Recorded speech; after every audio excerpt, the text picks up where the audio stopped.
Have you noticed how some people quietly become very good at something, while everyone else keeps talking about starting? They don't seem obsessed. They're not working day and night. They're not announcing grand plans. But somehow, months later, they're the ones who have real skill. Meanwhile, others keep restarting. Day one again. New motivation again. Another promise to finally become disciplined. It makes you wonder, if mastery is supposed to take 10,000 hours, how are some people making visible progress with so little effort? How do they move forward while everyone else feels stuck at the beginning? Because the truth is, mastery rarely collapses from a lack of ambition. It collapses from something much smaller, something quieter. And strangely enough, the difference often comes down to just a few minutes a day. Not hours, not perfect routines, just a small, almost unimpressive window of time, used consistently. Imagine someone sitting at a desk late in the evening. The room is quiet. A phone buzzes nearby with notifications. A TV murmurs faintly in the next room. The day has already been long. They open their laptop, not to work for hours, not to grind until exhaustion, just for a moment. Maybe they practice a new coding concept. Maybe they read 2 pages of a difficult book. Maybe they play a scale on the piano. 18 minutes pass. Then they stop. No dramatic finish. No sense of heroic effort.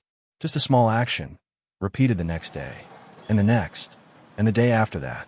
At first, it seems insignificant, almost too small to matter. But something subtle begins happening beneath the surface. Because the brain does not measure progress the way motivation does. Motivation wants intensity. The brain wants repetition. Human beings are pattern-building machines. The nervous system is constantly asking one quiet question. Is this behavior something we should become efficient at? And the answer doesn't come from ambition. It comes from frequency. Every time a behavior repeats, the brain begins reinforcing the neural pathway behind it. At first, the pathway is weak, like a thin trail through grass. But repetition compresses the ground. Signals move faster. Resistance decreases. Eventually, what once required effort begins to feel automatic. This is the hidden mechanism behind skill development. Not heroic bursts of effort, but consistent exposure. Even small sessions train the brain to recognize a behavior as important. And once the brain believes something matters, it begins optimizing for it. Memory improves. Motor control sharpens. Recognition speeds up. What once felt confusing slowly becomes familiar, then manageable, then easy. This is why someone practicing a skill for 18 minutes every day often progresses faster than someone practicing 3 hours once a week. The brain adapts best to regular signals, not occasional overload. Consistency tells the nervous system, this matters. Keep building. But there is another psychological layer most people overlook. Starting is expensive, not financially, mentally. The hardest part of any skill is not the work itself. It's the activation energy required to begin. Sitting down, opening the book, picking up the instrument, starting the first line of code. The brain resists this moment because it senses uncertainty. Uncertainty means risk. Risk means discomfort. So it tries to negotiate. Start tomorrow. Wait until you have more time. Do it when you feel more motivated. But motivation is unreliable. It appears when conditions feel easy and disappears when effort becomes real. Small daily sessions bypass this resistance. 18 minutes is short enough that the brain stops negotiating. It doesn't feel overwhelming. It doesn't threaten the rest of the day. So the barrier to starting becomes smaller. And once the session begins, something interesting happens. Momentum forms. The brain shifts from avoidance mode to engagement mode. Often, people end up practicing longer than planned.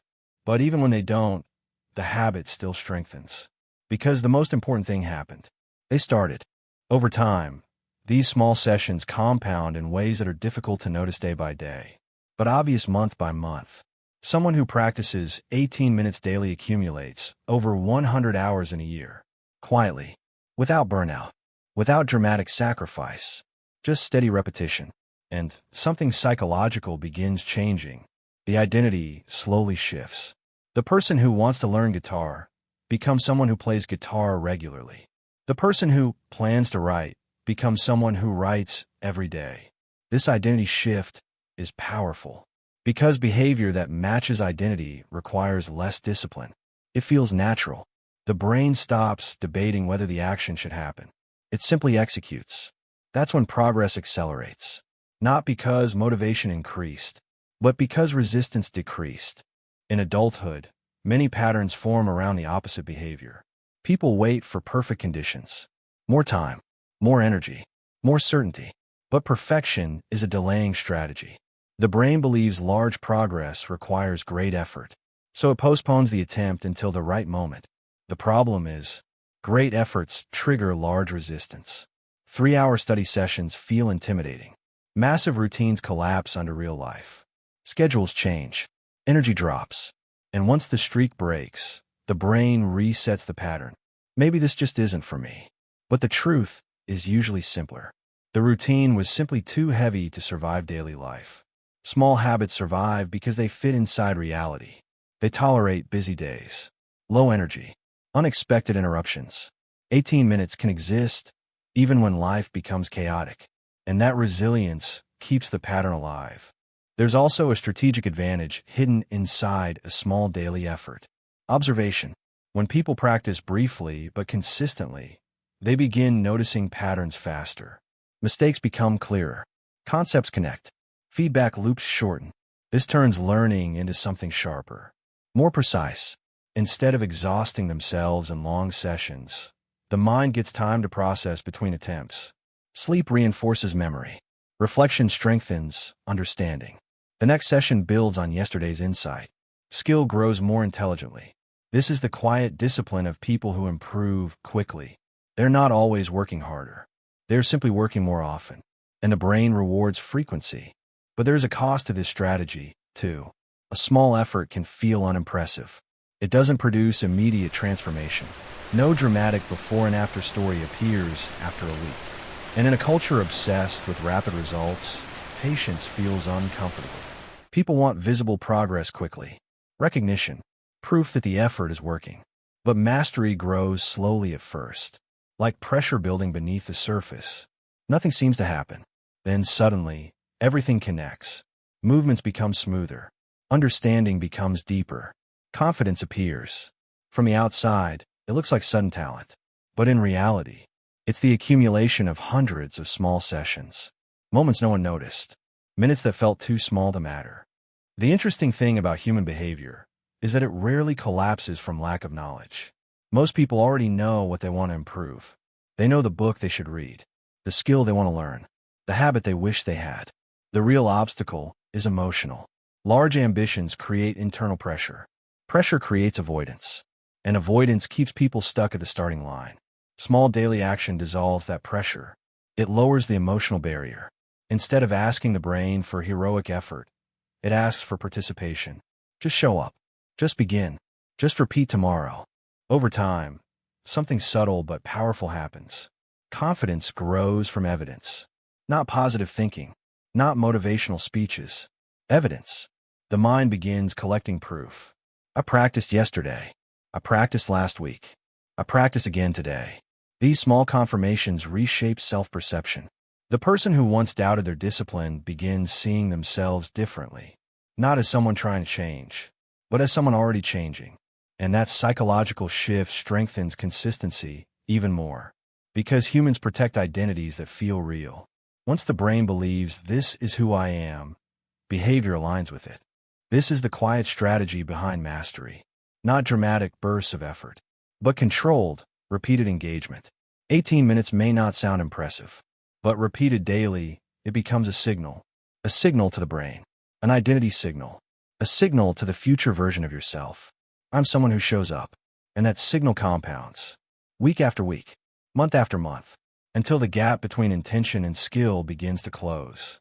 Not suddenly, but inevitably. If this idea resonated, it may change the way you approach growth entirely. Because the next step isn't intensity. It's repetition. Small effort, repeated consistently, becomes something most people never notice until it's too late. And interestingly, this creates another psychological advantage. When progress happens quietly, people rarely pay attention. They underestimate you. They assume you're still the same person you were months ago. But that misjudgment can become a powerful position. Because in the next video, we'll explore something just as interesting. Why smart people let others underestimate them. Why do the people others overlook often end up with the most control, the most freedom, and the most unexpected results? If this resonated, consider subscribing to Human First. Because sometimes understanding the pattern is the first step to changing it.